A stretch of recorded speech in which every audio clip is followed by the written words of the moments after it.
and metaphorically. The track temperature hitting 42 degrees just a few minutes before the start of today's race. We have got a packed crowd in the stand come to watch the Ferraris and Lamborghinis and their non-Italian opposition from the likes of BMW, Mercedes, Audi, and in a new addition this weekend, Honda as well. Follow us on the usual social media services, International GT Open and at GT_Open on Twitter, and drop us your messages using the hashtag GT Open. The cars are on their reconnaissance laps at the moment. The 27-strong field getting ready to form up on the grid, ready for the rolling start ahead of today's 61-minute race, which, as usual, will be started by one of the two drivers in each car and then feature a mandatory pit stop in the middle of the race, at which point a handicap time is applied. That is relevant related to the performance of the cars to help equalize the performance of them. And as we saw yesterday, does tend to tighten things up and produce some really exciting racing towards the closing laps. As you can see, we are not short of Lambos in the field. There are some of the Imperiale Racing cars and their rivals. And Imperiale Racing were in the thick of the fight for pole position this morning, as they were yesterday, really, but were outdone by a couple of fractionally faster rivals from BMW and Ferrari, who have seized the front row of the grid for today's race. We'll have the full rundown on who starts where for you in a few minutes ahead of the race. Which, as I say, runs to 61 minutes. From the 24th minute of the race onwards, that's when the drivers, the teams, are allowed to make their driver change pit stops. They've then got 12 minutes to complete that, which gives them a window of a few laps to bring their cars in, add a splash of fuel if they choose, and send the drivers back off on their way again. Now, of course, if you joined us for yesterday's race, you'll remember that the opening stint of the race was marred by the appearance of the safety car on no fewer than 3 occasions. So that really limited the ability of the drivers who started the race to pull ahead. And as per the International GT Open rules, the drivers who started that race will be the ones who finish today's race. So it's their co-drivers who will be taking the start this time. So we'll see a bit of a reverse pattern to what we saw in yesterday's race as far as performance is concerned. That is Jeroen Mul from the Imperiale Racing Lamborghini team. He will start from 3rd on the grid, and Mul was very much a contender for pole position, but on one of his final laps had a big slide off in the Lesmo corners and had to settle for 3rd place on the grid. Well, as usual, the parkland setting of Monza is an absolutely fabulous venue for racing, not just because it's such a historic and such an unusually fast circuit, but its close proximity to Milan always attracts healthy audiences for the racing, and so it's proved again here today. I think of no better places to be on a Sunday afternoon than enjoying some of these spectacular sports cars in action around a track where they can really show what they're capable of. That we just saw going through our screen was the RS Racing Ferrari. We now take a look at Michele Rugolo, who is forming up on the grid in one of the Luzic Racing Ferraris, which he shares with Alexander West. Rugolo starting from 16th place. And another of the Lamborghinis, this is Bernard Delez, who'll be starting from the tail of the field. And he's coming around rather slowly. I'm not sure if there's a problem there or if he is just taking care not to waste any fuel on the way to the grid, because, of course, the team's not allowed to refuel their cars on the grid. So saving every last little drop on the reconnaissance lap is usually the smart thing to do. The Target Racing Lamborghini heading out of the final corner. And I have to say, there's not just a lot of Lamborghinis on the track. There's a fair few of them around the pits and the paddock as well.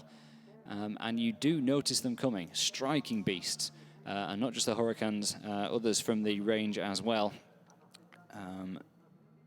Yeah, clearly doing a great business here. But there are the crowd looking on at getting ready for today's second race. Now, the Target Racing Lamborghini has stopped well short of the back of the grid and still before the pit lane entrance. So I think we could have a bit of a problem there. But we'll see if that is able to be fixed. Now, here is the pole sitter, and we'll have a look at how he got there. it is Fran Rueda on pole position, and it was a last-ditch and very, very fast lap which secured him pole position. Consistently strong through the final sector of the lap, and a huge, superb improvement on his last effort lifted Rueda into first place. Mull, as we mentioned before, the former pole sitter, or the provisional pole sitter earlier in the session, making an error halfway around his final lap, and that allowed Rueda to take advantage, and also Alessandro Pierguidi in the Ferrari run by Luzic Racing, moving up into second position. Here's what Rueda had to say. Yesterday, race 1, pole position for race 2 in the very last minute. Yeah, I mean, I got a few laps in the new tires to get to the pace, and I mean that last lap I couldn't do any better. There wasn't any more, so I'm very happy with the lap and with the pole position, and now I hope to get the maximum points we can in the race. Well, he does need to get the maximum points in the race, because starting alongside, as we said, the Ferrari of Alessandro Pierguidi and Michael Mack. Now, Michael Mack sharing the points lead with the two drivers in the BMW on your left-hand side of your screen, Fran Rueda and Andres Saravia. The trio all on 92 points, and with 3 races left, the championship is almost reset to a straight fight between these guys, although there's a fair few other drivers close behind them in the standings as well who could still make a fight of it. Alessandro Pierguidi starting from second position, and we saw in the closing phases of yesterday's race he was not at all shy about getting his elbows out in pursuit of a position, so he will line up from second place. It is an all Imperiale Racing Lamborghini Huracan Row 2. Jeroen Mull ruining that slight slip in qualifying that's dropped him back into third position. Teammate Rick Breukers will start alongside. Breukers will hand over to Riccardo Agostini mid-race. Big thumbs up from Rick. Next up on the grid, we have another of the Ferraris run by RS Racing from Andrea Montemini.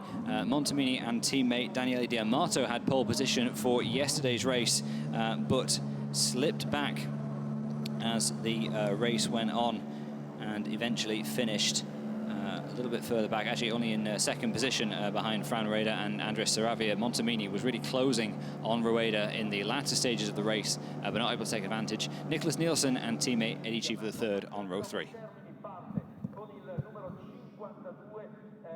So let's run down the full grid. Fran Rueda alongside Alessandro Pierguidi for Teo Martin and for Luzic Racing, respectively. It's Imperiale Racing on row 3, Jeroen Mull and Rick Breukers. Andrea Montemini for RS Racing in the Ferrari, 5th on the grid ahead of Nicholas Nielsen in another Ferrari run by Luzic Racing. David Perel starts from 7th place on the grid alongside Alberto De Falco. Bradley Ellis in the sole Audi from Optimum Motorsport alongside Thomas Jaeger in the first of the Mercedes. Esteban Guerrieri in the new Honda NSX starts from 11th position. That car showed some good pace yesterday. Raffaele Gianmaria in 13th alongside Nicolas Costa. The drivers are heading off on their formation laps. Juan Cruz Alvarez in the next to the Teo Martin. BMWs is 15th on the grid, and Guillaume Salas behind came to a stop during the qualifying session when one of the wheels literally fell off his wagon. Moving towards the final rows of the grid, Valentin Pierberg in the Mercedes will hand over to teammate Tom Onslow Cole during the course of the race, and the last few rows shared by Christian Hook and Miguel Ramos, the back of the grid. Bernard Deles was due to start from 27th, but we did see him having a bit of a problem, so we wait to see if he is able to get going.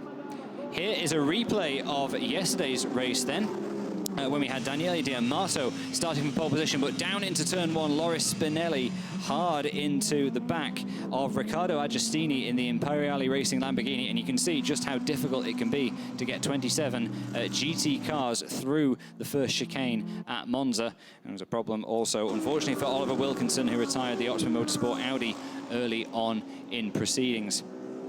Spinning out as well following contact was Alexander West in the Luzic Racing Ferrari, and a huge blow for the Imperiale Racing Lamborghini of Giovanni Venturini, that car being started by Haro and Mull in this race. This was the pass that decided the victory, as Fran Rueda was able to out-fumble Andrea Montemini after their pit stops and move into the lead. Montemini closed down the gap, and there was just 0.6 of a second between them as the checkered flag flew, but victory going to Rueda. And the Teo Motorsport team extremely pleased with that one.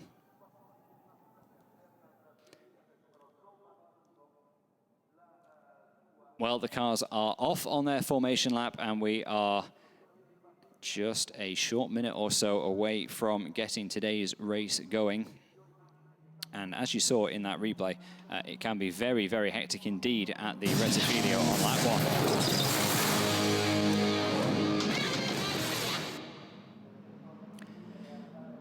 Here come the field through the Ascari chicane. They're going to start gridding up into 2x2 formation as they approach the Parabolica. The safety car will peel off, and then we will unleash these 27 GT cars for 61 minutes of solid racing around Monza. And we saw some terrific action up at the sharp end. We've got the 2-3 co-championship leaders starting at the very front.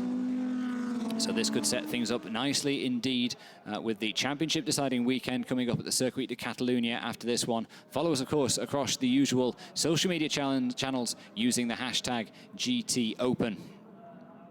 But forming up in position there, you just saw Fran Rueda and Alessandro Pierguidi getting ready for the start.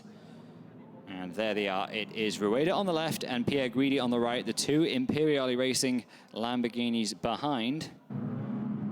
And then it's a pair of Ferraris for Montemini and Nielsen on row 3. Another Ferrari belonging to David Perel, the green car, on row 4, and he's alongside Alberto De Falco in the black Lamborghini. We take a look on board the Honda NSX that's starting 11th. That's Esteban Guerrieri, and directly in front of us is Bradley Ellis in the Audi. But the field is about to be released, ready for the start of the race. The 5 red lights are glowing. The field is fanning out behind them. And finally, we are go. Fran Rueda leads them, hammering down towards the Rettifilio, but they're 5 or 6 wide already. They're going to have to narrow down carefully because it gets very, very tight towards the Rettifilio. And trying to go around the outside is Pierguidi. Is he going to get the move completed? No. Rueda leads them into the Rettifilio. It is Alessandro Pierguidi behind them. We've got a couple of drivers cutting across the chicane, but it's a lot more orderly than it was 24 hours ago. At least it is for now. So Rueda it is who leads Alessandro Pierguidi. Haro and Mull is still in 3rd place in the Imperiale Racing Lamborghini Huracan, and his teammate Rick Breukers holding on to 4th place. Alberto De Falco has slotted into 5th position. And a few drivers kicking up a bit of dust and debris at the exit of the Variante della Roja. But it's all looking pretty orderly so far as the drivers settle in. That was Esteban Guerrieri. That is the Ombra Racing Lamborghini Huracan with Stefano Gattuso at the wheel, the blue, red and white liveried car. And we're off to a very smooth start indeed at Monza, especially if your name happens to be Fran Rueda. He has got a hold on that lead for the time being. And the question now is how much of a lead is he going to be able to build up in this early part of the race before we have to start worrying about the driver changes and the mandatory mid-race pit stops. And we've got a potential move coming on further back. Defending, it's Alberto De Falco with Nicholas Nielsen hunting in the red and white Luzic Racing Ferrari. Battle for 5th place there.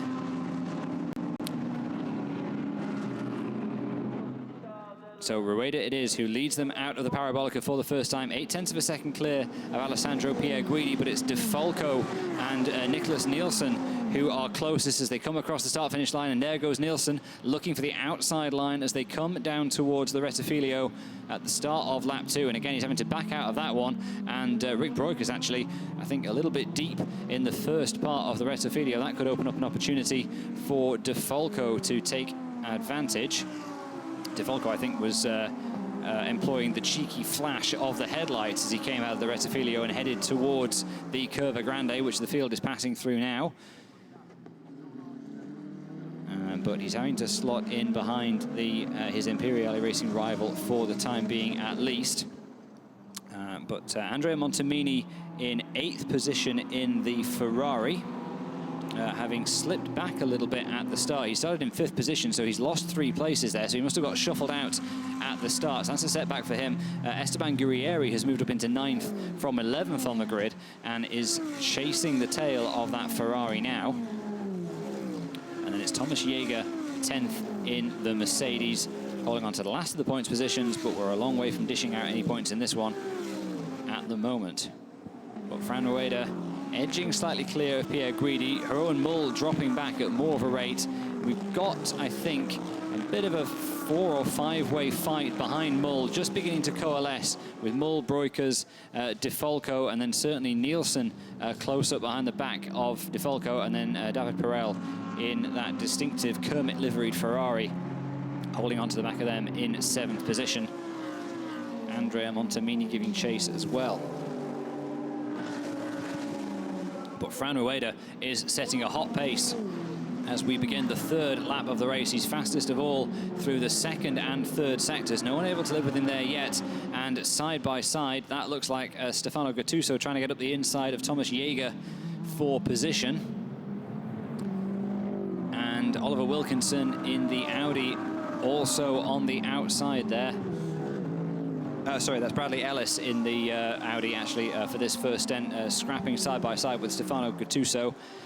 We have a number of cars under investigation for cutting turn 1 at the start, including Esteban Guerrieri in the Honda, Nicolas Costa in one of the Lamborghinis also under investigation, and Duarte Felix da Costa and Miguel Ramos, the stewards, taking a pretty lengthy look at who took a shortcut through the Rettifilio chicane. Unfortunately, it's an occupational hazard of this kind of track configuration that drivers can sometimes cut the chicane at the start. Here's another look at a replay. It was a slightly messy start. There is Montemini in the red and white Ferrari. Let's see how he was able to be shuffled back.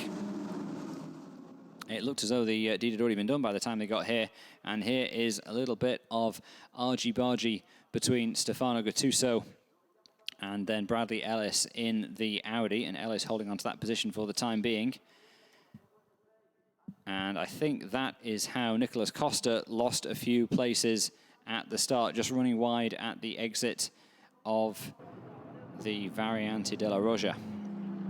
And Esteban Guerrieri is really putting pressure on Andrea Montemini at the moment. I wonder if Montemini's made a little mistake or something there, because all of a sudden Guerrieri is filling his mirrors. And Montemini did appear to lose a few tenths of a second in the middle part of the lap. So let's see if that allows Guerrieri to take advantage. Not quite. The gap has opened up by a few car lengths as they come back around, and Pierre Guidi is responding to the pace that Fran Rueda is setting, because Pierre Guidi has now set the fastest lap of the race, but there's only a few hundredths of a second in it.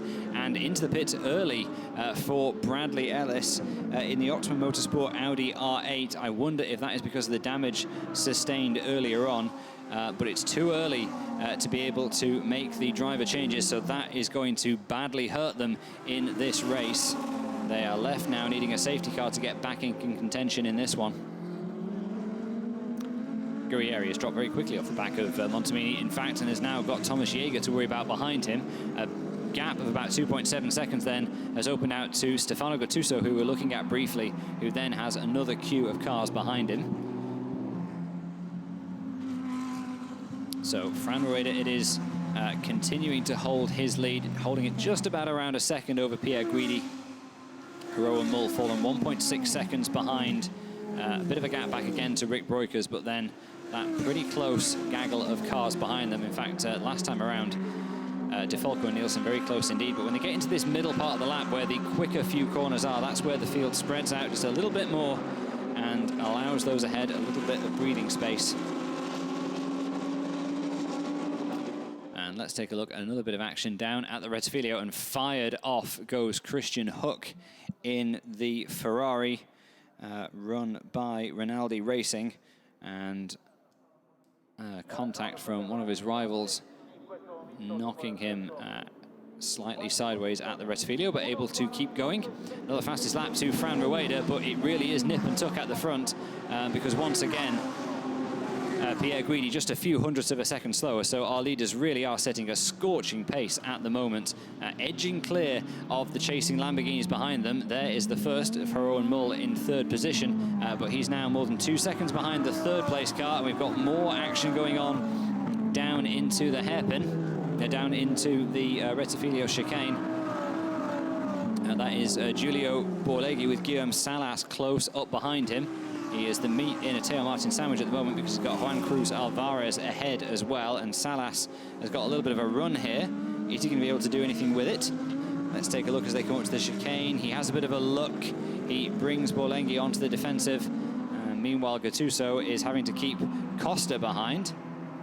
And Costa it was who lost all that time with that slight mistake at the Della Roja chicane on the first lap. Rick Breukers leading that. Gagler cars from fourth place back. DeFalco trying to get on terms. So is Nicholas Nielsen. And when we do open the window for the safety car period, I rather think that a few of these drivers who are stuck in queues behind other cars are going to be wanting to hand in early so that their co-drivers can get a bit of free air and press on to try and close the gaps a bit, because at the moment they're finding it a little bit tricky to overtake, it seems. Well, Fran Rueda and Alessandro Pierre Guidi continuing to stretch their lead. They've just got a few tenths of a second every lap over Harold Mull. In fact, last time around it was the best part of half a second. So as they settle into this race, they're clearly finding a bit more of a lap time advantage, and sure enough, again, that time around it was pretty much half a second. So Harold Mull now 2.5 seconds down on Alessandro Pierre Guidi. You can see the gap, but Mull has got a similar gap over Rick Breukers, and then Breukers has got DeFalco really giving the back of his car some serious attention now. DeFalco, I think, fancies his chance at making a move. And we have got a few moves further back as well, because around the outside, in fact, it's the Teo Martin BMWs making progress, because Juan Cruz Alvarez has done a move on Giulio Borleghi. And Guillaume Salas has got his elbows out as well, trying to make up a move. And we've got a couple of Ferraris ahead of them, swapping positions as well. Raffaele Gianmaria, in fact, has demoted Juan Cruz Alvarez, so it's Gianmaria up into 13th place, Alvarez down to 14th, and Michele Rugolo making progress at the expense of Guillaume Salas. Meanwhile, this trio of Ferraris, headed by Nicholas Nielsen, and then behind him is David Perel, and then behind him is Andrea Montemini. And Montemini is going to be keen to get back into the mix here. Least because his teammate yesterday showed how competitive that car can be by plonking it on pole position, and they were contenders for the victory right until the final moments of the race.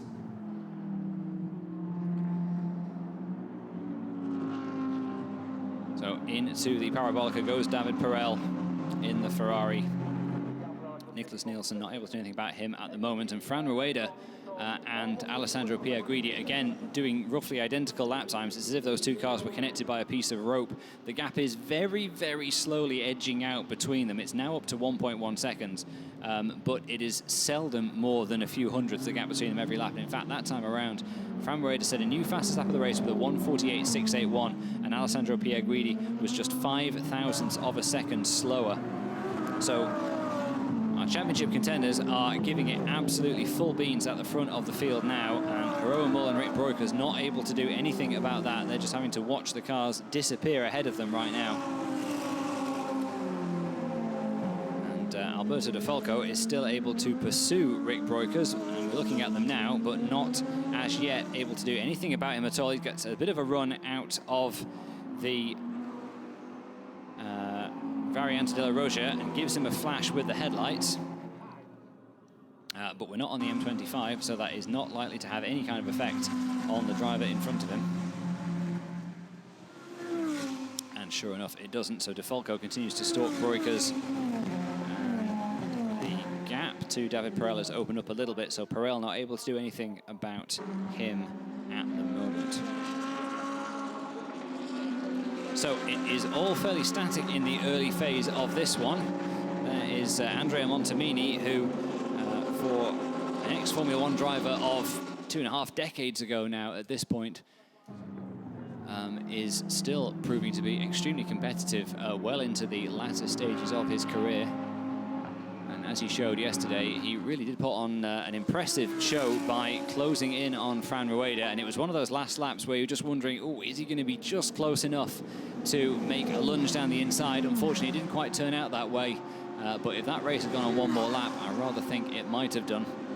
Well, Pierre Guidi, as we look at the race leaders again now, has responded once more to Fran Rueda. They continue to exchange fastest laps, and Pierre Guidi takes 1/10 of a second back from Fran Rueda with a new fastest lap of 1:48.668. Extraordinarily consistent lap times at the moment. That's just 13 thousandths of a second quicker than his rival was on the previous lap, and Raffaele Giammaria applying the love tap, I think, to the back of Nicolas Costa's car now in his attempts to get by. That's the battle for 12th position. And still Rick Breukers and Alberto De Falco very, very close together indeed. And De Falco showing the nose whenever he gets the opportunity to. I wonder if the pressure is beginning to tell on Rick Breukers, though. And if De Falco doesn't make a move, I have to wonder if David Perel behind them is going to. Now, we've got car number 74 under investigation. Here's a replay of the contact between Raffaele Giammaria behind and Nicolas Costa ahead. Yeah, and definitely a little bit of a knock between the pair of them as they came through the Rettifilio chicane. Hard to avoid doing that in cars of these size, but don't underestimate its tactical value for spoiling your rival's run out onto the long straights and trying to get a bit of a run on them. So here again comes pretty much the closest battle on the track at the moment, and De Falco pulling out the slipstream of Rick Breukers briefly, trying to distract him by flashing the lights. Not much else he seems to be able to do at the moment. Can he get a better run out of the Parabolica to try to mount an attack? Fastest lap this time goes to Fran Rueda, and wouldn't you know, it's another 1:48.6, a 1:48.659 this time by.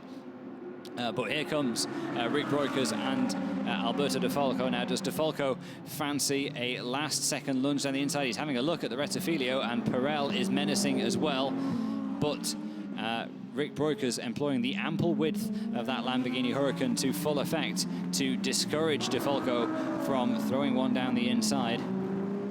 And with the added pressure of Perel behind, that trio covered by just half a second. It's proving difficult for anybody to make a pass, but De Falco does seem to be quicker. And we have got a 3-second time penalty for Martin Conrad, and we've got someone kicking up the dust on the approach to the Variante della Roggia. Oh, and quite deep in there, I think, by Rick Breukers. As that allowed De Falco to take advantage.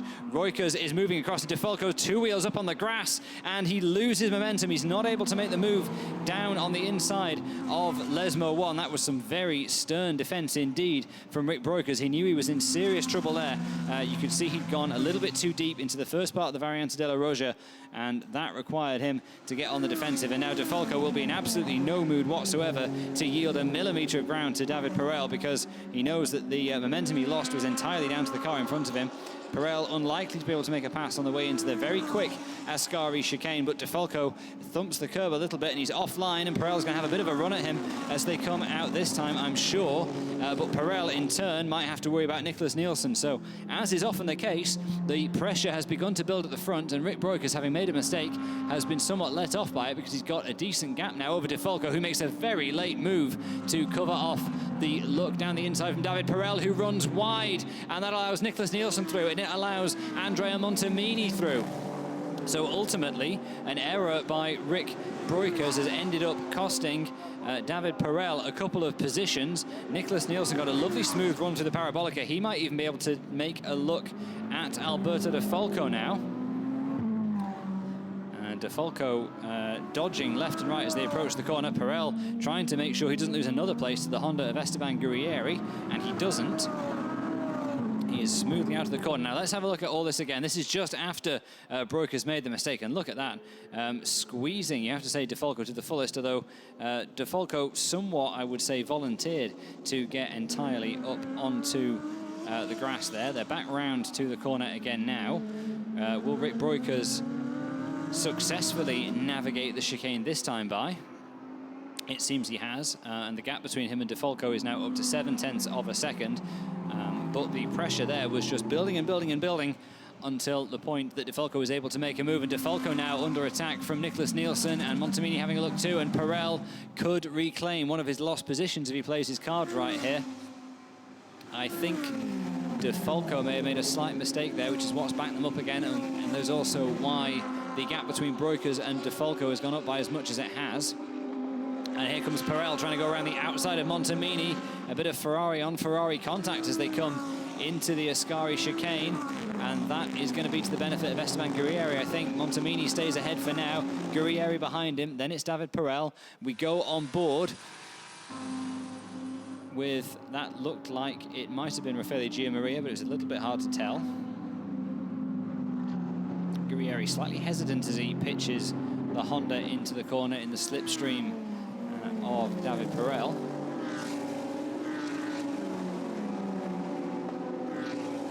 The net effect then of all that has been that Rick Breukers, having had Alberto De Falco filling his mirrors, you can see the difference now. Rick Breukers has got a 2-second gap. Now we've got penalty for a couple of other drivers for not respecting the start, and that includes one of the cars you're looking at, David Perel, not respecting the start. The green Ferrari, number 333, has been dinged by the stewards with a 10-second penalty. And the other car was number 96. That was Bradley Ellis in the Optimum Motorsport Audi, which we've already seen in the pits. Ellis also serving a 10-second penalty, but he is way down in 27th place at the moment. Meanwhile, David Perel continuing to defend from Esteban Guerrieri. Guerrieri still stands to gain the position, notwithstanding Perel's defensive moves because of the penalty that we've heard he's getting. And we still have a couple of other cars under investigation, including Rick Breukers and Alberto De Falco, following that incident between the pair of them at the Della Roja. It's been a busy day for the stewards so far, not just in this championship. But as we are now approaching 1/3 distance, we are also approaching the point at which the pit lanes will open in order for the teams to complete their mandatory pit stops. Just a reminder, the pit lane opens at 24 minutes into the race. It is a 61-minute long race, so when that timer says that we've got 36 minutes to go, that's the point at which the teams will be able to start bringing their drivers in. Now, while we were enjoying that battle between Breukers, De Falco and their chums, Fran Rueda was getting his head down and extending his margin. He's now 1.7 seconds to the good over Alessandro Pierre Guidi. You look at our leaders now, and there is Rueda, who has just been edging a tenth a second here, a few hundredths there, and building up that lead. Jeroen Mull is 5 seconds behind. Rick Breukers is 5.7 seconds behind him, and then has a 2-second lead over Alberto De Falco, who has a big group of cars caught up behind him, including, I think, Andrea Montemini, giving a fairly hefty shove to Nicholas Nielsen as they went into the Rettifilio. They may both be Ferraris, but while they are stablemates, they are not teammates, and Montemini looks poised to benefit from that. Now, how hard is Nielsen going to defend here? He's going to defend properly. He covers off the inside line, and Montemini has a look at the outside, but no way by there. And meanwhile, David Perel gets an uninterrupted run through the Variante della Roja and arrives on the tail of Andrea Montemini. This is the battle for 6th, 7th, and 8th positions. Behind them then is Esteban Guerrieri. There he is in 9th place now. Thomas Jäger following behind still in the Mercedes. And here is a replay of Guillaume Salas. And Guillaume Salas, it was thumping across the runoff on the inside of the Rettifilio chicane, while Michele Rugolo took advantage. That 15th position along with it.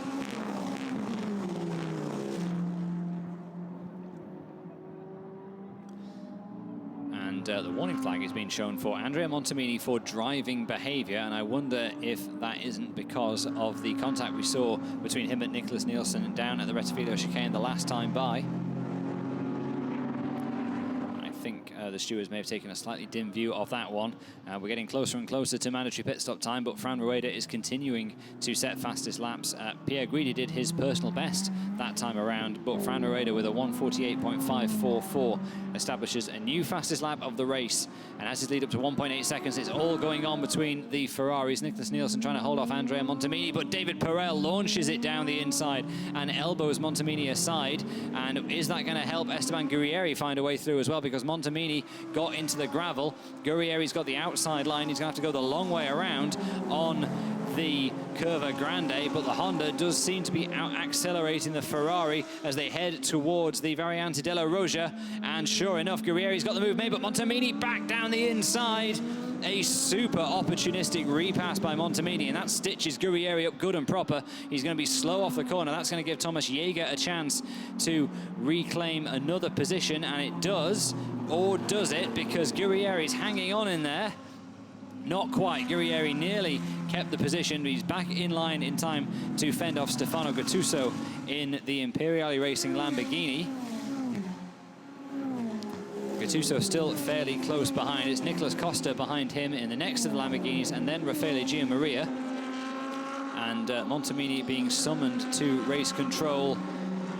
We saw him get the driving warning flag before, but it was David Perel who launched down the inside of him, making up a useful move. And Esteban Guerrieri briefly took advantage, but for my money, this repass by Montemini was absolutely spot on. No complaints from me there about that one. And here is the onboard replay from Guerrieri's car. He very, very briefly had a hold on 8th position rather. But as a result of Montemini repassing him and opening the door for Thomas Jaeger, Guerrieri is now down into 10th position again. Now David Perel fancies another run on a Ferrari as they come down towards the Rettifilo chicane. He's going for the outside line on Nicholas Nielsen. And he's got the job done already. Is he able to get the car stopped? Yes, he is. He was looking a bit squirrely under braking, so I wasn't sure, but he has got the move done. So David Perel has passed 2 cars in 2 laps and is now up into 6th position. And as you can see, the driver change is now on. So the drivers can begin coming in to switch over to their teammates at this point in the race.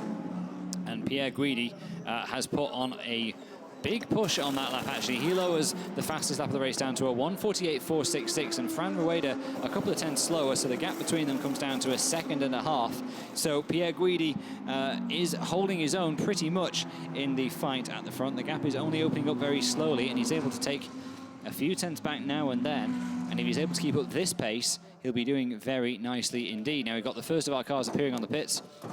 There is Zdeno Mikolasco taking over from teammate Miro Konopka in the ARC Bratislava run and bright yellow Lamborghini Huracan. Here, though, are our race leaders. Now, when they choose to make their pit stops and where they're going to merge when they do will be very important. You can see a telltale sign that we're racing in the autumn in Italy. There's quite a few spent leaves collected in the air intakes of both cars at the front. Fran Rueda racing no time to come in and make his mandatory change, and I think that's in part because Pierre Guidi has got a bit of a lap time advantage at the moment. So in comes Fran Rueda to hand over to teammate Andres Saravia. I remind you, these two are our co-leaders in the championship as far as the points are concerned.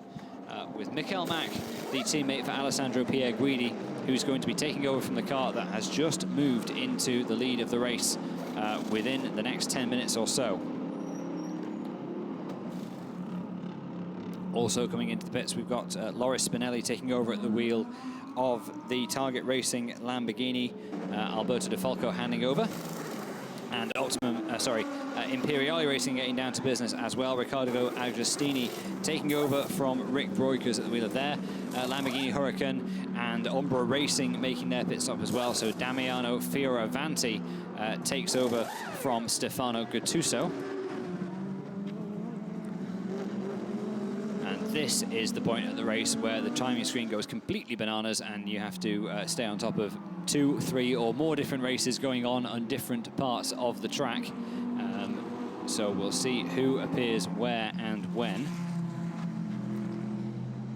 But certainly not coming into the pits for the time being anyway. Alessandro Pierre Guidi seems to have great speed in that car right now and is unobstructed at the head of the field, so he may as well stay out and build up the advantage as best he can. We just saw a quick look at the Rinaldi Racing Ferrari, one of them anyway, which Christian Hook has relinquished to Dominic Schweger. And we also had a quick shot of the Honda heading out of the pits, Esteban Guerrieri having got out of the cockpit, and Bertrand Baguette now at the wheel. But basically, if you were any of the cars that were stuck in a bit of a queue of traffic earlier on in the race, then there's usually little to be lost by coming in to get your driver change made quickly.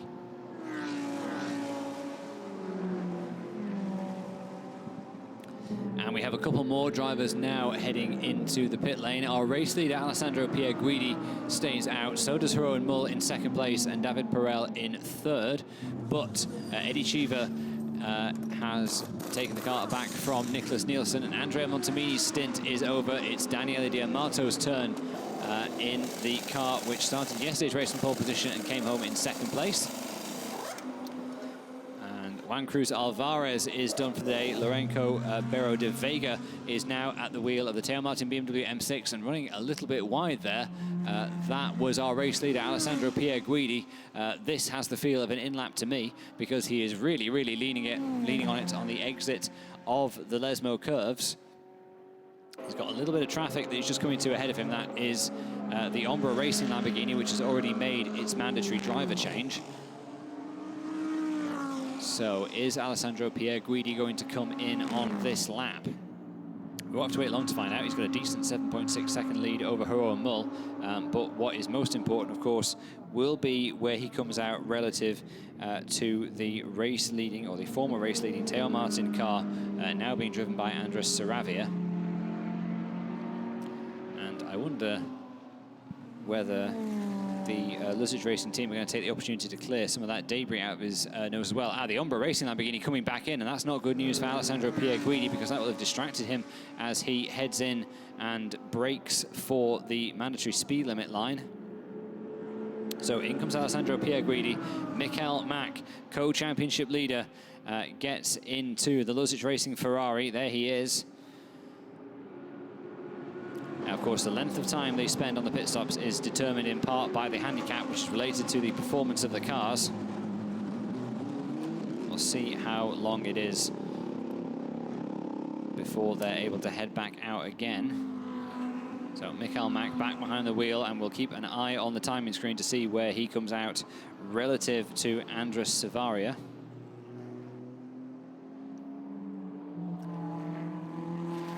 Meanwhile, there goes Daniele Diamato now at the wheel of the RS Racing Ferrari.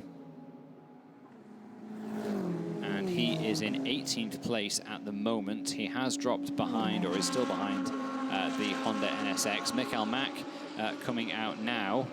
And let's see if he has been able to come out in front of Andres Saravia. We've got more changes going on. Toby Sowery taking over from Giuseppe Cipriani in the Daiko Lazarus Lamborghini.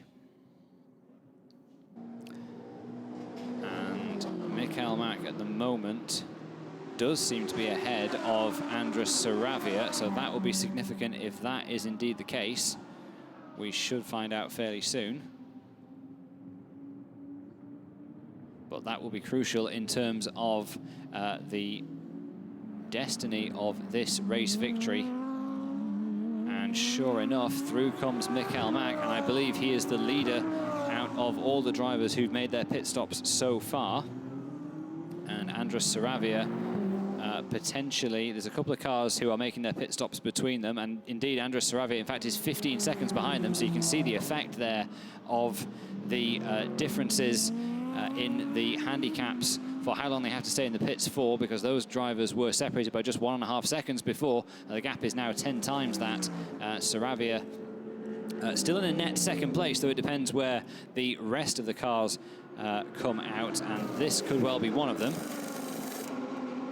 because Raffaele Giammaria is relinquishing the Imperiale Racing Lamborghini to Jiatong Liang. they were in 7th position, but are going to drop somewhere further back behind. So in the meantime, it's Rowan Mull still yet to pit in his Imperiale Racing Lamborghini, which is leading the race. You're looking at him now, and he's just about to catch a bit of traffic.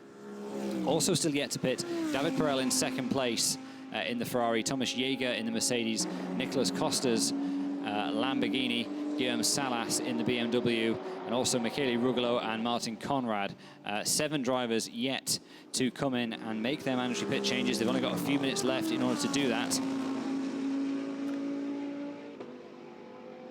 And Andres Saravia, with slightly warmer tyres on that BMW, has already taken a few tenths of a second out of Mikael Mack, but he's got a lot of time to make up and only about 28 minutes to do it in.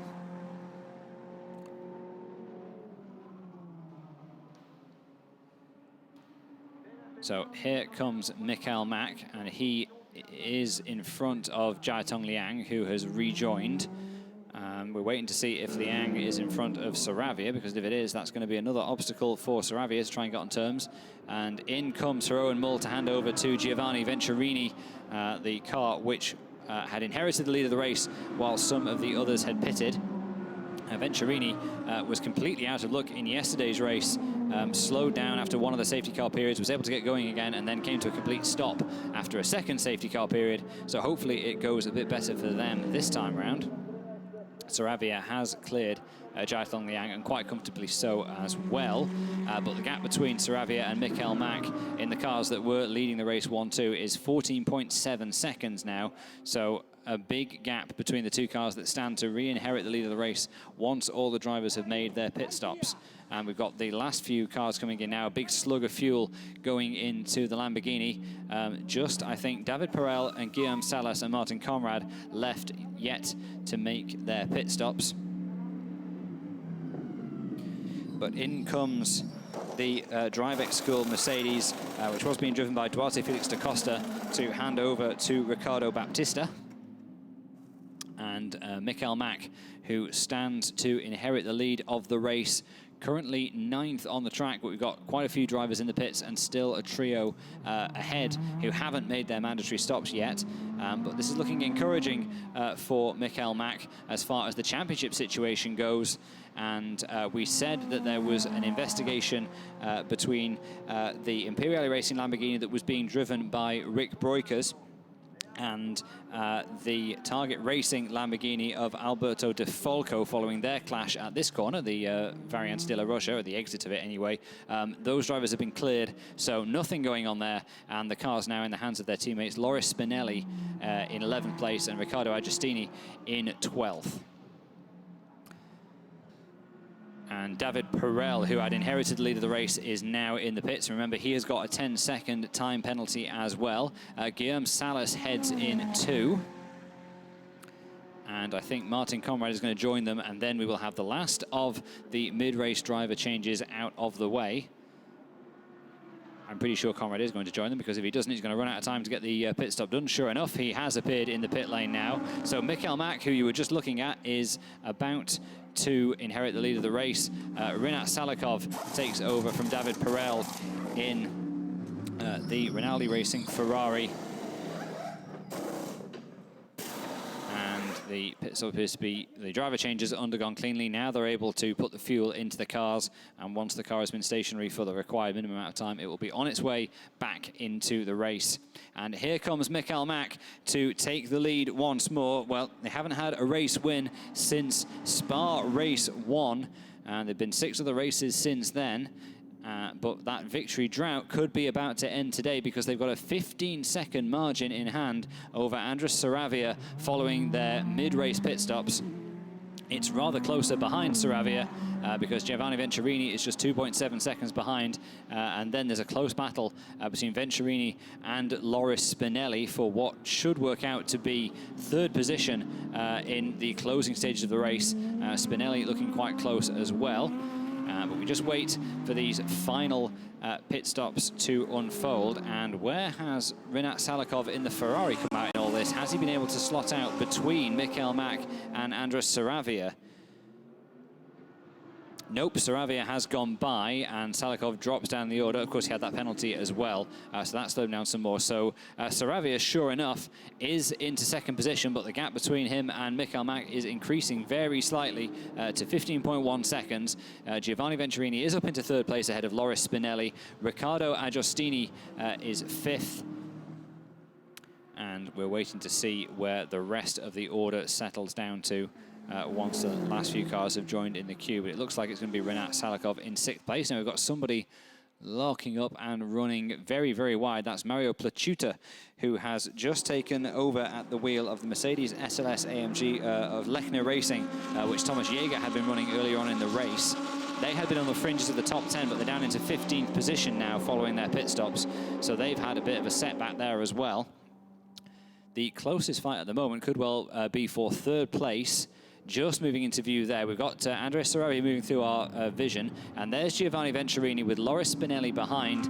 Was 0.6 of a second behind at the beginning of this lap in the Target Racing Lamborghini Huracan, but that seems to have opened up a little bit over the course of this lap. We've got a warning for Andrzej Lewandowski for cutting across the inside of turn one. Lewandowski in the Vincenzo Sospiri Racing Lamborghini Huracan, currently running down in 20th position. And is this Bertrand Baguette sizing up Lorenzo Barrio de Vega for a move at turn one? There's Loris Spinelli accelerating out the corner, and I can see the Honda is down the inside of the BMW, and I think he has got the place. So I think that was Baguette moving up into 8th position at the Rettifilio. So a great pass from the Honda, moving, as we say, into 8th position. And is he going to have the performance in hand to go after any of the cars in front? There's only about a second ahead to Kang Ling in 7th position at the wheel of another of the Vincenzo Sospiri Racing Lamborghini Huracans. And here is a replay of Baguette getting the move done.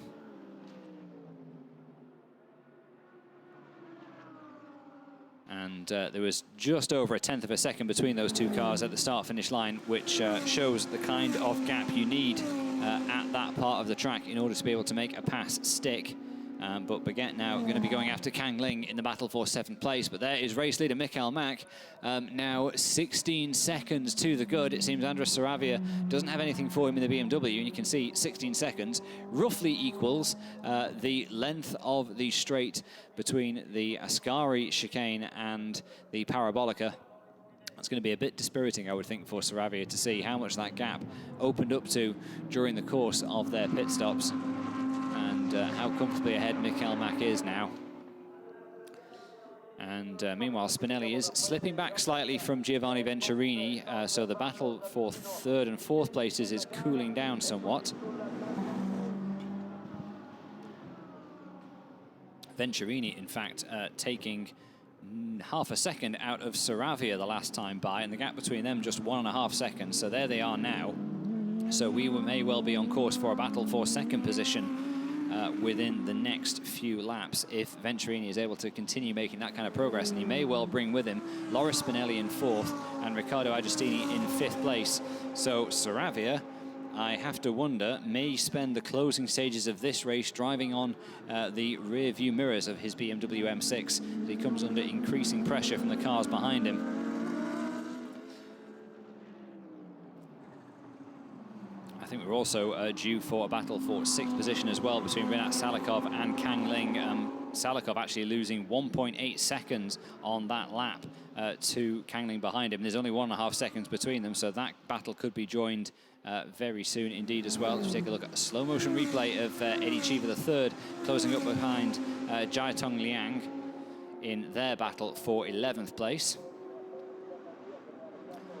Saravia gets on the brakes for the super quick flick left, right and left through the Ascari chicane, but there's no doubt about it, Giovanni Venturini is looming larger and larger in his rearview mirrors, taking a couple of 1/10 of a second out of him in each sector so far on this lap. And Loris Spinelli fractionally quicker than that as well.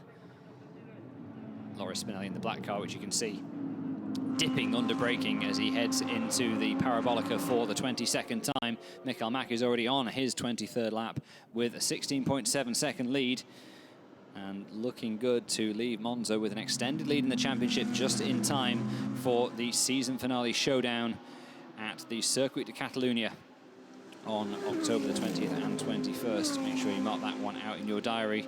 And I strongly recommend taking advantage of the opportunity to head over to the Circuit de Catalunya to join us for that one, because the GT Open fight looks like it's going to go down all the way to the final round. It's certainly the way things are shaping up at the moment, and just how competitive the Teo Martin BMW of Andres Saravia and Fran Reda is going to be at that finale could well be shaped by how well Saravia is able to defend his second place over the remaining 18 laps of this race, because Venturini, the last time around, took well over half a second out of him. The gap now down to 0.748 seconds. So that battle for second place is very much on indeed.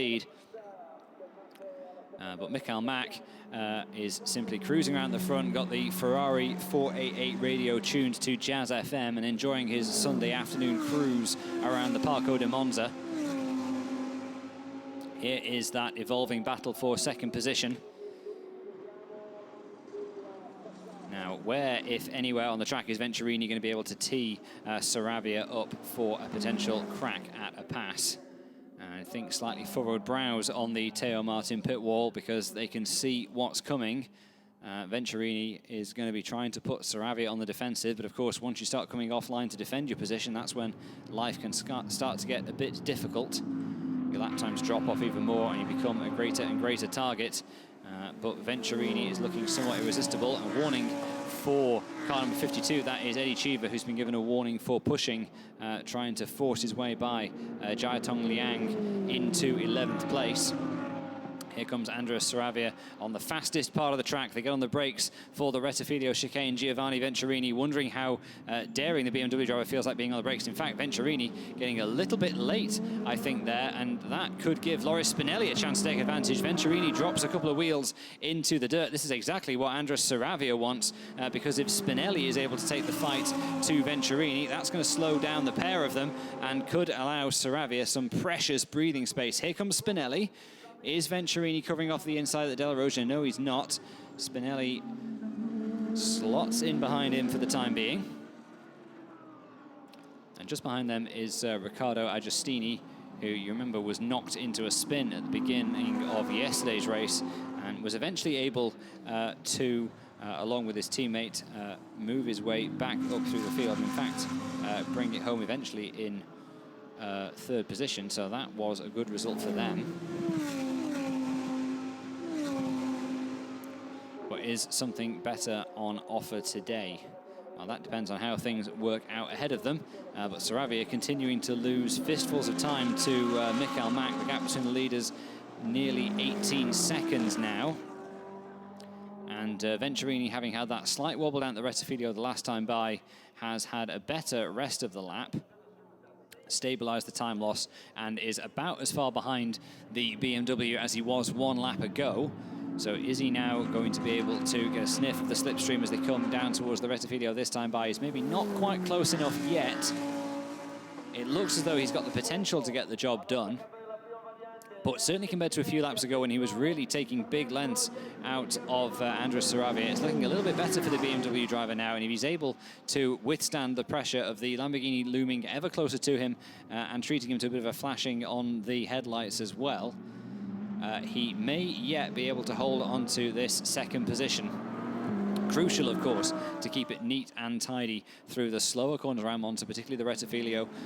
A momentary lapse or a slight run into the gravel can carry a huge penalty here. Now, this is the battle between 7th, 8th and 9th places. Kang Ling ahead of Rinat Salikov. In fact, Salikov has just made the pass, or has he? No, Salikov, sorry, is chasing Kang Ling, trying to get the pass made, and Bertrand Baguette is taking advantage, going around the outside into the Variante della Roja, and he makes up a place at the expense of Salikov. Salikov it was, sorry, that was running in 6th place, has now been passed by Kang Ling and has been passed by Bertrand Baguette as well. So Salikov has lost a couple of places and might have been about to come under pressure from Laurencio Barreda Vega, but Vega, as you saw, getting a bit wide in the Lesmo 1, and we've got a stoppage again for the Audi R8 of Optimum Motorsport.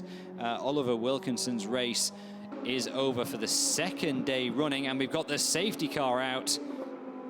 Well, that's going to massively cut the gap between the leaders, and it's going to give Andres Saravia some respite from the attack he was under from Giovanni Venturini and Loris Spinelli. He didn't really have much in terms of an advantage over either of them. So in terms of losing his lead, that's not so much of a concern to him.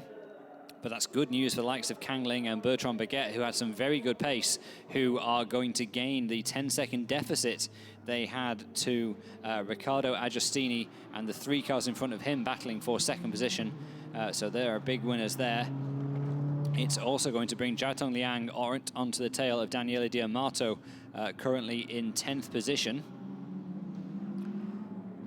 But really the big winner in that one, I do think, is going to be Kang Ling and the driver behind him, Bertrand Baguette in the Honda. Kang Ling in the Vincenzo Sospiri run Lamborghini Huracan, have been taken over from Nicolas Costa in 6th position. He may now have a shot at the top 5. So Mikael Mack doing what he can to keep his tyres somewhere closer to temperature behind the safety car. The 18 or so second lead he had over Andres Saravia is gone. There is Giovanni Venturini, Laura Spinelli and Riccardo Agostini. And then Kang Ling has closed right up behind them. There's no traffic between them either, so that really is a big win indeed for Kang Ling, and how useful that he just made that pass on Rinat Salakov and was perfectly poised to take advantage. So what Kang Ling is able to do over the remainder of this race, having regained that advantage, will be interesting to see. We've got the yellow and red striped flag for a slippery surface, so I wonder if that Audi is missing some of its lubricant and has deposited it on the approach towards the Parabolica. But that's a tough weekend, unfortunately, for the team at Optimum Motorsport. They didn't see the checkered flag yesterday, and they're not going to either today. That was Eddie Cheever we just saw approaching the camera. Cheever it was who had the warning about pushing while trying to get past Jiatong Liang. You can see Cheever just towards the tail of the queue there. Well, this is just a single car stopped at the side of the track, so hopefully this will be not too difficult for the marshals to recover, and we'll be back underway racing again soon at Monza.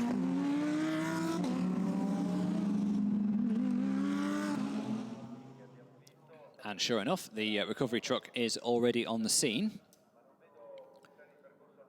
and lifting Oliver Wilkinson's car out of the way. So all things being equal, we might just need 1, maybe 2 more laps behind the safety car before we're able to resume proceedings. So that is most likely going to happen with something in the region of 8 or so minutes racing left.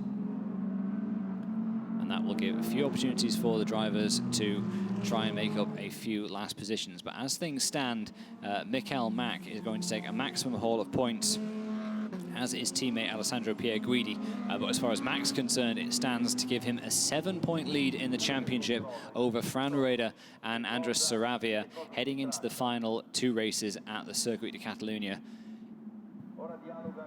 So that will be a useful advantage there, but it does look as though we're going to go all the way down to the final race before we decide our champion this year, which is how we like things to go in motor racing. It will hopefully make for a nail-biter in a few weeks' time when we head to Spain. The field has really opened out, actually, behind the safety car at the moment. Saravia and Venturini both dropping back, perhaps taking the opportunity to get a bit of fresh air in their ducts, not running too closely behind the car in front, and work the tyres and brakes a little bit harder. Just looking a little bit further down the running order outside the top 10, we saw the fight between Jiatong Liang and Eddie Cheever for 11th position. Then behind him, it's Alan Hellmeister and Toby Sowery. Fabrizio Crestani is in 15th place at the moment. Alexander West in 16th ahead of Dominic Schweger. Marcio Basso in 18th position, followed by Mario Placiuta and Andrzej Lewandowski. Alexander Hatchwinner in the HTP Motorsport MS Racing Mercedes SLS AMG is in 21st, and then the other Mercedes with Tom Onslow Cole at the wheel by SPS Automotive is down in 22nd and not enjoying as good a race here as it did at Silverstone. And the good news is we have got the new safety car heading in after just 1 lap. again, I can only praise the consistently brilliant work by the Monza marshals in making sure that the stop machinery is cleared away from the track so that the safety car time is kept to an absolute minimum. And I say this having recently commentated on a race in a different championship where one driver went into the wall and start-finish straight, and we had to have a red flag in order to recover his car. It's great to see that the Monza marshals are at the top of their game and race control, allowing both the drivers to have the maximum amount of green flag running and the fans to appreciate it as well. It's always best for all concerned when we can keep the safety car lappery down to a minimum. Except perhaps if you're the safety car driver. The safety car driver heads towards the pits then.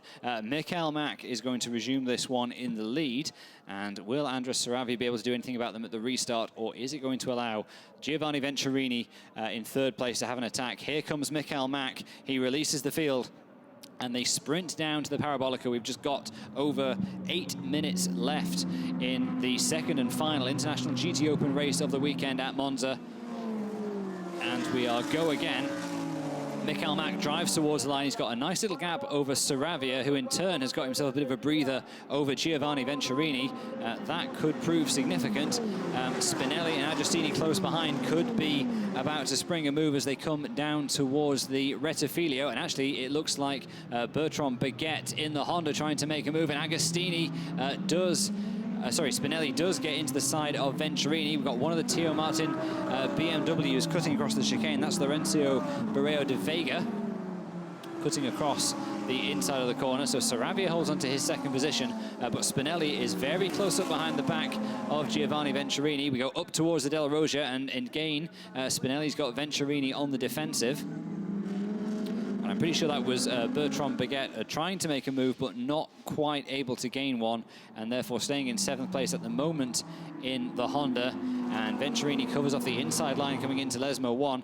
This is working out brilliantly for Andres Saravia. A few laps ago, it was looking like he was in serious danger of potentially losing that second position, but with the time lost behind the safety car and with Venturini dropping a bit further back at the restart, he is looking in a much stronger position and keeping pace, in fact, with Michael Mack for the time being. Side by side down to the hairpin. That's Daniele D'Amato demoting the Rinaldi Racing Ferrari with Rinat Salakov at the lead. So D'Amato up into 8th position. Michael Mack down towards the Parabolico one more time with Saravia behind. And Fran Boeda looking on in the pits at his teammates' progress, and that must be the most nervous time for a racing driver when you share the cockpit with another driver watching them at the restart. Oh, we've got a spinner at the exit of the Lesmo 2, and that's caused a bit of a problem for the drivers following him. It was Stefano Costatini who spun, and the Mercedes, I think, stuck in the gravel trap, and that does mean another safety car period. And that, again, can only be a good thing for Andres Saravia,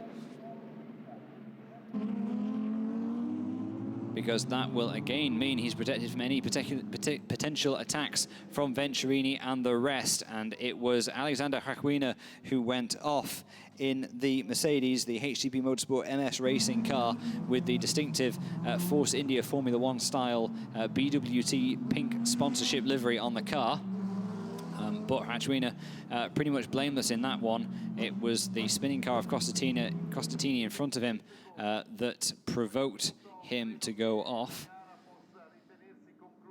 So this could take a little bit longer to sort out, and we've got the clock ticking down, just over 5 minutes left. So I find myself wondering, are we going to be able to get this one restarted before the checkered flag has to come out, or could we end up with a green-white checker scenario as we see in American racing, where we release the cars just in time for them to start their final lap?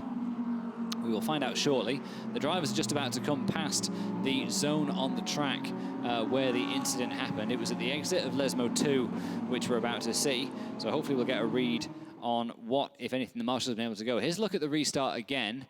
And there was actually a pretty hefty hit between Giovanni Venturini and Loris Spinelli. Spinelli having a big look down the inside as De Vega took to the runoff area, and as did another car further behind them.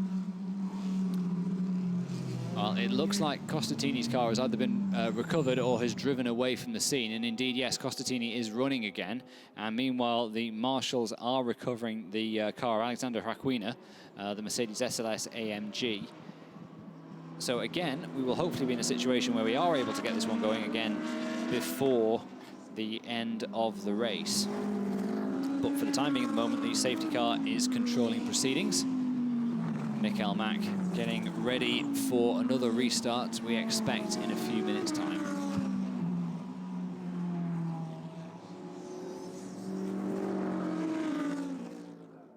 And there indeed is Mikael Mack. We are continuing behind the safety car for the time being, so it seems like a good opportunity to mention the new series being launched by the GT Open series next year, the GT Open Cup for Europe, which will run at 6 race weekends from April to October next year, and with a couple of winter tests at Paul Ricard and Barcelona.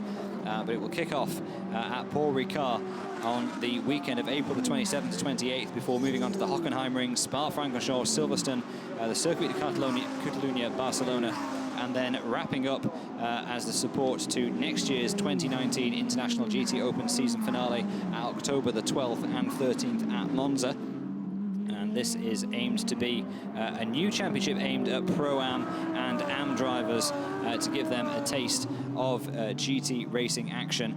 It will visit, as we said, just some of the most exclusive tracks in Europe, and will race on the GT Open schedule. It'll be open to Pro-Am and Am entries, and is looking to offer a very competitive budget package as well. So if you want to find out more about that, do check it out on gtopencup.net. And again, they'll be bringing live streaming coverage of that as well. So that's the new series coming new in 2019. Of course, we've got the 2019 International GT Open calendar has been confirmed with the addition of the Hockenheimring in Germany to the schedule. So we've got that to look forward to next year, and we've got something to look forward to today as well, because the safety car is coming in at the end of this lap. So we're going to get, I reckon, one more lap. We are potentially going to get that green and white checkered flag that I suggested will happen. So this could get very tasty indeed when we get this restart underway once the safety car leaves the field at the exit of the Ascari chicane. I make it that we are getting ready to go one last time in today's race for a final sprint to the flag, and we have got the cars occupied by the championship leaders in first and second positions. Mikael Mack ahead of Andrés Saravia. Teo Martin looking on at whether Saravia is going to be able to do anything about Mikael Mack at the start, but also hoping that no one gets too aggressive with him on the run into the Rettifilo chicane, because getting knocked out at this stage would be hugely damaging to their championship hopes. And the clock ticks down, and Mikael Mack puts his foot down, and Saravia goes with him. Venturini has reacted fairly well, and so has Loris Spinelli. Now, we saw Spinelli get into the back of Venturini on the previous restart. Venturini taking a slightly wider line at the exit of the Parabolica. They come out and the green flags wave. Mikael Mack has got a nice lead over Saravia, and then it's Saravia, Venturini, Spinelli, Agostini, Ling, Baguette, Diamato, Salikov and the rest as they hammer down towards the Rettifilo. Who fancies a move? I can see on the outside Spinelli trying to make the pass again, but Venturini tries to close the door, and Spinelli all over the curb on the inside, but he's forced into staying back into fourth place by Venturini. So Venturini holds on to that third position. That is great for Saravia, who keeps a hold on that second place for now, but Riccardo Agostini is looking to take advantage as well. It's 3 Lamborghinis all over each other in the fight for third position. Venturini covers the inside line. Spinelli slots in behind him. Agostini third. Kang Ling making it a 4 Lamborghini battle for that third place. But Mikael Mack holds on to his lead for the time being. Bertrand Baguette closing onto the tail of the cars in front of him as well. And stalking Baguette is Daniele Diamato in the Ferrari behind. So they are nose to tail following this restart. And Loris Spinelli tried everything he had to try and force his way through there. But Giovanni Venturini, following the contact between the pair last time around, was in no mood to give his rival anything in the way of an opportunity to take advantage. Here they come through the Ascari chicane. for the final time. This is the last lap of the race, so it's Mikael Mák leading them up towards the Parabolica for the last time. He's got nearly a second over Andres Saravia behind him.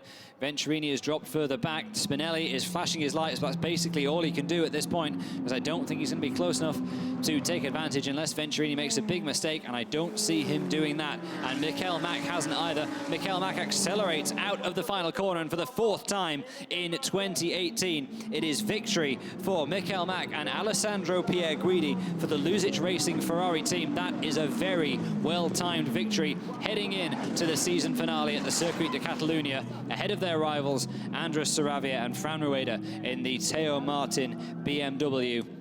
Giovanni Venturini sees off a determined attack from Loris Spinelli to deliver 3rd place for the Imperiale Racing team. Venturini and Jeroen Mull in their Lamborghini Huracan, and settling for 4th at the end. Loris Spinelli 4th place for the Target Racing Lamborghini Huracan. Oh, and we've had a crash at the end of the race, and we've got a bit of fire at the back of one of the cars as well. Someone has managed to end up in the barriers at the very end of the race, and we've not seen what's happened there. And I couldn't ID which car it was either. It looks as though Alexander West has not crossed the finishing line at the end, but we'll wait to get an ID on the car before confirming who it was that's had that sizable shunt coming across the start-finish line at the end of the race. Here is an action replay of the end of the race. You can see the checkered flag waving, and very, very hard into what looks like the end of the pit lane, and absolutely enormous damage to the front of that car.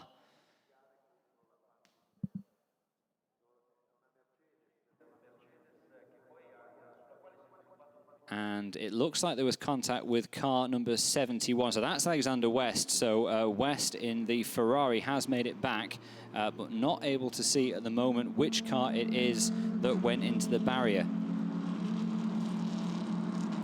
It looks like it might have been one of the Mercedes. But we've only had that one angle that showed the impact. And as you can see, it was difficult to get an angle on who it was, but that was a ferocious impact with the end of the pit wall at the end of that race. But it's a win for Alessandro Pierguidi and Mikael Mák in the Luzic Racing Ferrari 488. Teo Martin, 2nd place for Fran Rueda and Andres Saravia. So that sets up a close title fight going into the final race. Then it's a trio of Lamborghini Huracans for Imperiale Racing and Target Racing in 3rd, 4th and 5th. A strong 6th for the Honda NSX on its debut in the hands of Bertrand Baguette and Esteban Guerrieri. Daniele Di Amato and teammate Andrea Montemini for RS Racing bring their Ferrari 488 home in 7th position. Another of the Teo Martin BMWs for Lorenzo Breo de Vega and Juan Cruz Alvarez in 8th position.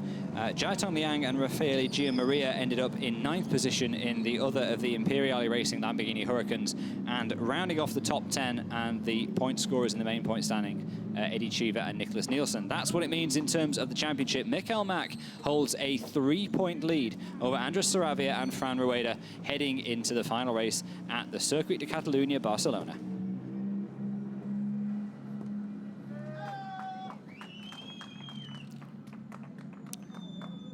So a fantastic win for Mikael Mák and Alessandro Pierguidi. It looks like it was the Mercedes.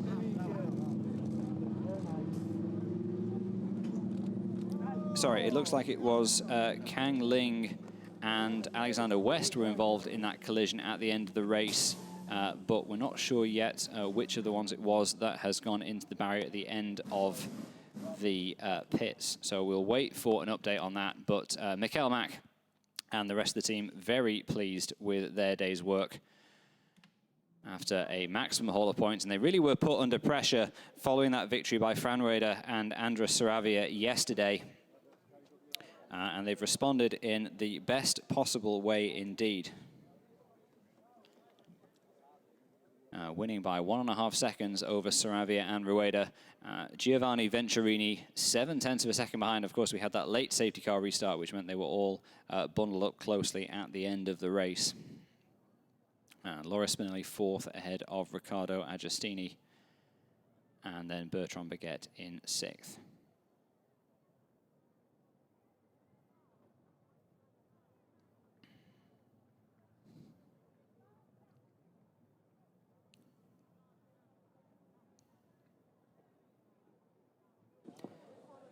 So we have just one race weekend left to come for the International GT Open drivers on a very different kind of track.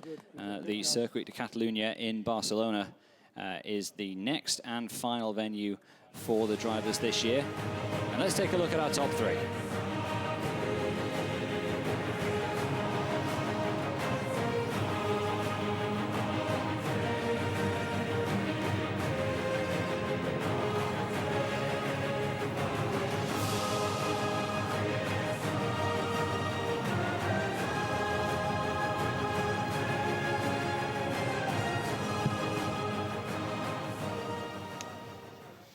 Alessandro Pierguidi, Michael Mack, 4th win of the season and back on top of the standings. It was the objective, I guess, for today, Alessandro.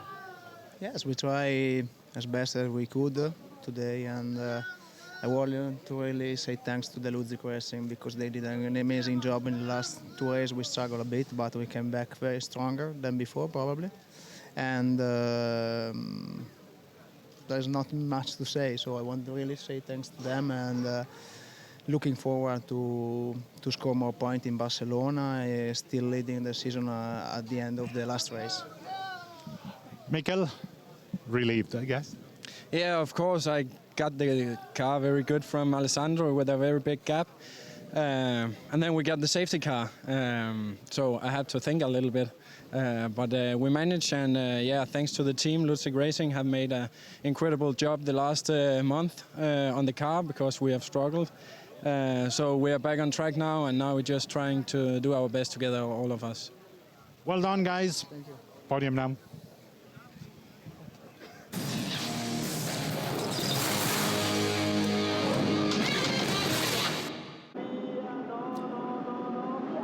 So let's take a look back on the highlights of race 2. It was the Theo Martin BMW and their championship rivals on the front row of the grid as they headed down to turn 1, and it was a somewhat more orderly run through the first corner than it was in race 1. So in the opening stages, Fran Rueda held the advantage, but an error for Alberto Costa caused a delay to their race early on. It was tricky to overtake in the early stages. Raffaele Giammaria got physical in his attempt to make an overtaking move, and Andrea Montemini fell victim to a dive bomb down the inside from David Perel, which briefly looked like it might let Esteban Guerrieri take advantage, but Montemini surprised Guerrieri with a superb repass, and then it was Thomas Jäger who made the move down the inside to reclaim the position at the expense of the Honda, who had a taste of the gravel at the exit of the Lesmo 1 for good measure. Plenty of action going on throughout the field between the mixed bag of Lamborghinis and the rest. But the Honda was able to move its way forward, particularly following the late safety car period, and put a couple of great moves on, particularly at the expense of one of their rivals at the end of the race. Oliver Wilkinson, though, big disappointment for the Mercedes, and then a late spin by Stefano Costatini caused drama for Alexander Hrakwina. But after a pair of late safety car interruptions, it was Mikel Mack who ran out the winner by 1.5 seconds over Andrés Saravia. Second place for Saravia, then ahead of Venturini, and a deserved win for Mikel Mack and Alessandro Pierguidi.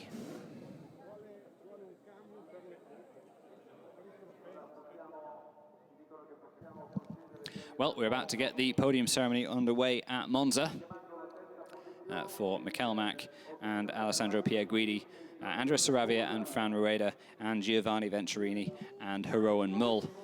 They will be heading out to receive their trophies. And sign the register of people who've won at Monza.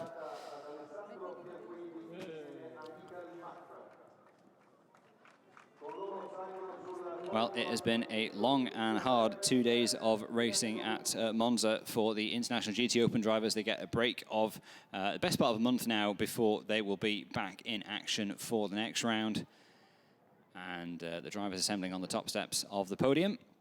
And there's a look at our top championship contenders and the national anthem for our race winners.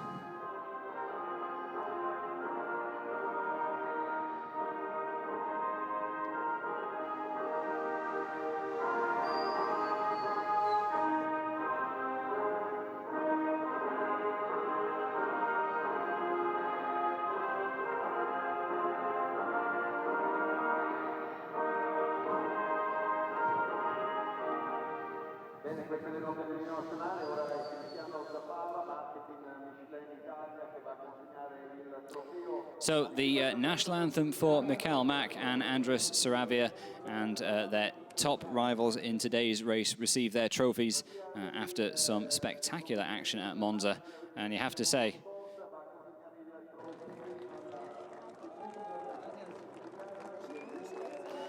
Michael Mack and Andres Saravia then receive their trophies, and as do their teammates. Giovanni Venturini in third place, ahead of Heroen Mull. And as usual, we will have trophies for the Pro-Am category and the Am category to come as well. These are the top drivers outright. And there they are on the top steps once more. These are the drivers who've done the majority of the winning so far in 2018. Alessandro Pierguidi and Michael Mack actually got off to a really dominant start of the season, winning both races in Estoril and followed it up with a third win at Spa-Francorchamps. That all came within the first 5 races of the year, and then they went winless for a 6-race spell, which they end with this victory today, which they celebrate. So fantastic work for them, but Fran Oreda and Andres Saravia are close, and we'll see if they're able to take the title in Spain. Thank you for joining us. From me, Keith Collentine, we'll see you again soon.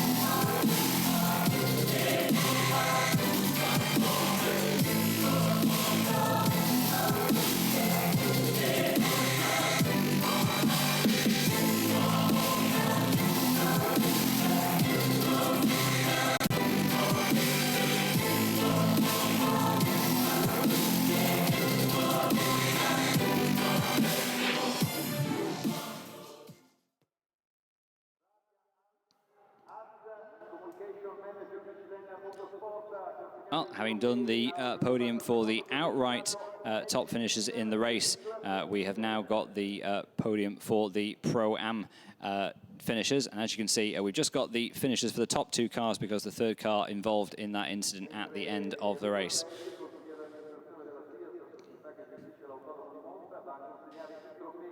So at the top we have Jiatong Liang with teammate Raffaele Giammaria in the Imperiale Racing Lamborghini Huracan. They were top in the Pro-Am class today.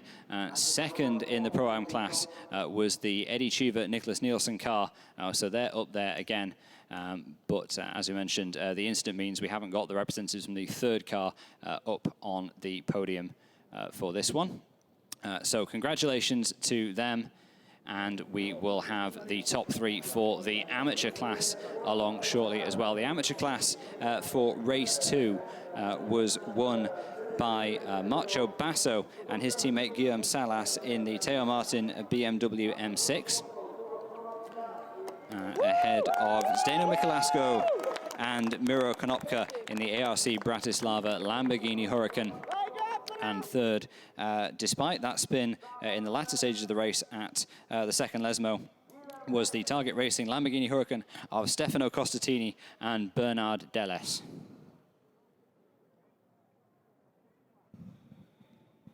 So out come the top drivers from the amateur class to collect their trophies as well. And a successful weekend on the whole for Teo Martin. Of course, they're going to be disappointed at having missed out on the outright win in the second race, but outright victory in race 1 and victory for their amateur drivers in race 2 as well.